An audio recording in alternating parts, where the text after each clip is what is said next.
Selamat malam saudara yang dikasihi Tuhan. Senang saya Yohana dapat kembali menemani malam Anda dengan renungan malam dari Pendeta Dr. Erastus Sabdono dengan tema Tenang dalam Ancaman bersama saya Yohana Ibrahim. Di banyak bagian Alkitab kita menemukan banyak kedudukan atau posisi kita sebagai umat pilihan adalah kedudukan dan posisi yang sangat luar biasa.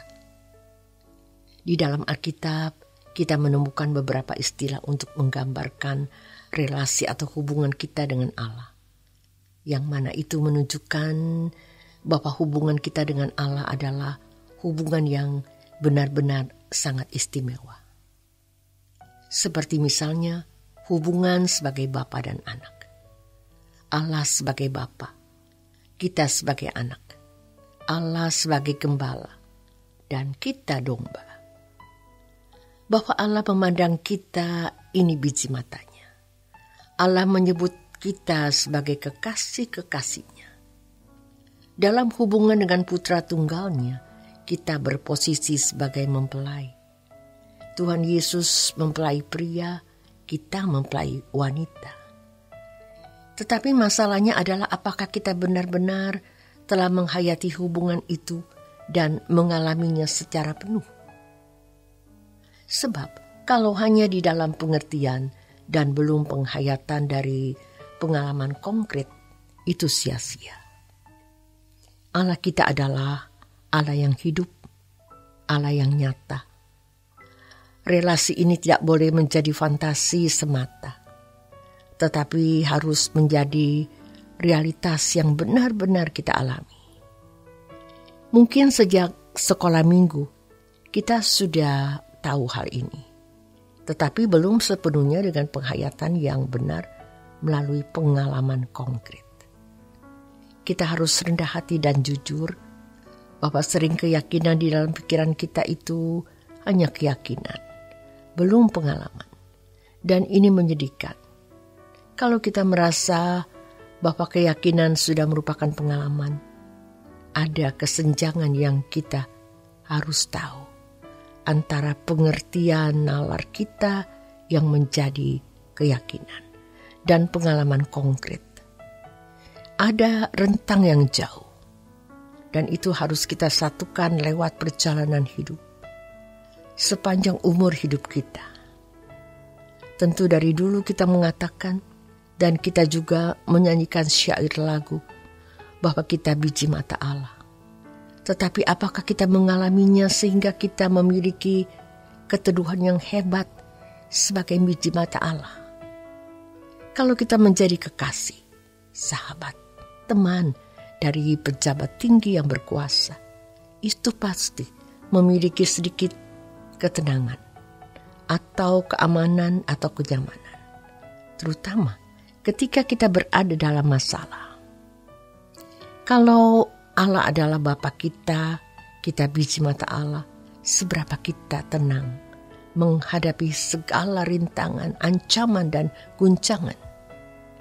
Banyak orang jahat, kejam, bengis, tidak berbelas kasihan terhadap sesama, tidak peduli kehancuran yang dialami orang lain. Lebih jahatnya, tidak peduli dengan kehancuran pekerjaan Tuhan.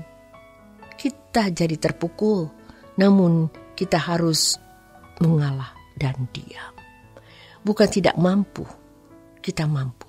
Tapi Tuhan tidak berkenan kalau kita menggunakan kekuatan-kekuatan itu.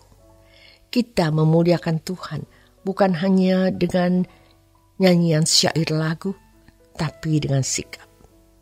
Ketika kita di lembah kekelaman, seberapa kita teduh, tenang, dan menaruh harap kita kepada Tuhan. Bapa akan tersanjung kalau kita mempercayai Dia dengan benar. Tetapi maukah kita mempercayai bahwa gembala itu tidak pernah meninggalkan kita? Kita bisa melewatinya nanti. Karena di luar sana, orang-orang non-Kristen pun juga mengalami banyak masalah dan mereka bisa melewatinya. Tapi tentu ada bedanya, yaitu kita melewati masalah dengan pelajaran rohani yang kita dapat. Sehingga kita semakin dewasa dan hubungan dengan Tuhan makin melekat. Jadi, masalah bukan hanya datang, dapat jalan keluar, lalu selesai. Ada berkat jasmani di balik masalah-masalah itu. Kalau anak tunggalnya saja diberikan, apalagi yang lain.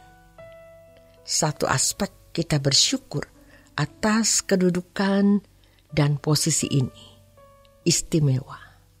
Sebab dengan kedudukan dan posisi tersebut sebagai anak Allah, sebagai domba, biji mata Allah, kekasih Allah, mempelai Allah, kita memiliki privilege, hak-hak istimewa yang tidak dimiliki oleh mereka yang bukan umat pilihan. Tetapi di aspek yang lain, kita memiliki tanggung jawab yang besar untuk mengisi hubungan kita dengan Allah, Bapa kita.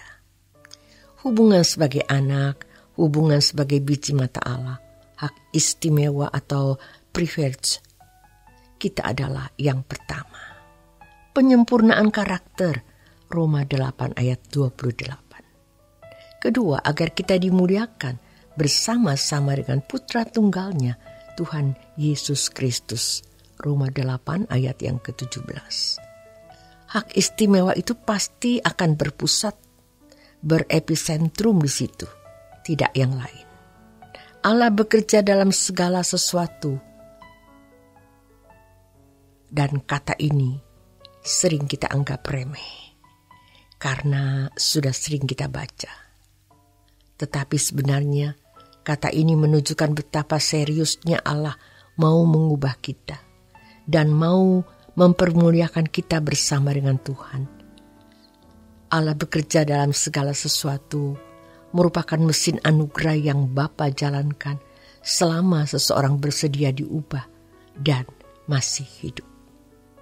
Masalahnya adalah bagaimana mesin anugerah tersebut bisa berdaya guna, bermanfaat, berdampak dalam hidup. Jawabnya hanya satu, mengasihi Allah. Ya, pasti kita semua mengaku mengasihi Allah. Tapi sebenarnya kita sudah mengasihi Allah. Mengasihi Allah itu bukan hal yang sederhana. Memang ada prosesnya juga. Dan seiring proses kasih kita kepada Tuhan, relasi kita makin utuh dengan Allah. Tentu Allah tidak mau bertepuk sebelah tangan. Maka orang yang tidak mengasihi Allah, orang jahat, orang yang suka melukai orang lain, tidak mungkin masuk surga.